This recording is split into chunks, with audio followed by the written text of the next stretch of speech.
Many of you probably already seen or heard about the readable mangas, so most people would usually read the mangas on the official website, which is totally normal.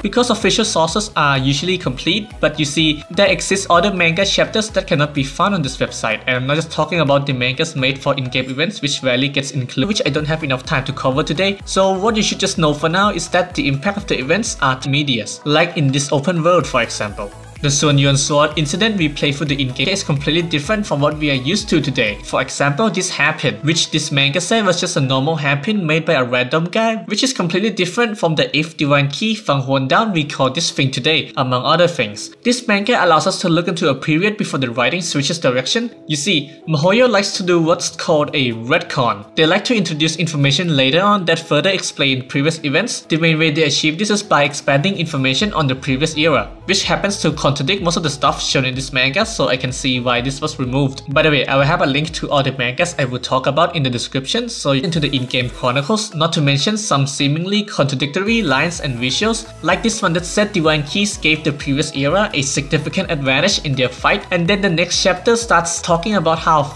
they are from fighting the Honkai. But this doesn't seem to be the case with the other missing chapter, which seemingly fits the current storyline as far as I'm aware, not contradicting anything to speak of, but it wasn't included for some reason, which is odd. The events covered here was the previous era experience with the 9th and the 10th Herrscher, which was actually referenced the same way in the recent contents of the game, so I'm really confused about why these censorship laws for video games. They heavily regulate the portrayal of blood and gore, homosexuality. The Sword Honkai already has all of these things, and you're right. You see, for MiHoYo, they tend to operate at the limit of what's allowed. To be honest, I think they are over the limit in some places, but I'm not complaining. 在服装上，我们这次在一些部位选择了紧身的设计，为了凸显她少女优美的大腿曲线。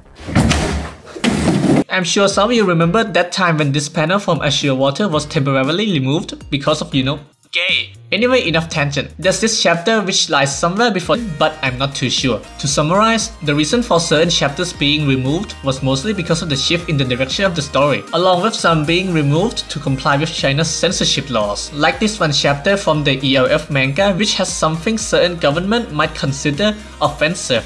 It's really unfortunate because some of these missing chapters does give valuable world building, but luckily for us, MiHoYo does try to bridge the gap with short summaries scattered in newer releases, but there's still much left to cover. Some chapters are just scrapped ideas that was dropped later on, so there isn't much value in reading them past research purposes, but I will still leave them down below. But even with the current manga selections, they are still the matter of the order in which you read them relative to your progress in the story. And to that, I have a great source for advice. A few days ago, I have been made aware of HoYo Stands, an ongoing project to create a community hub for useful information made by Mr. Spaceman, particularly the story guide for Honkai Impact. I recommend you go check that out because it's a really well-made guideline to get into the story. The website is constantly being expanded, so if you wish to contribute, you can give your input over at the HoYo Stands Discord. Anyway, that's just about all I have for today. If I miss anything, feel free to tell me down below. With that said, I will see you next time.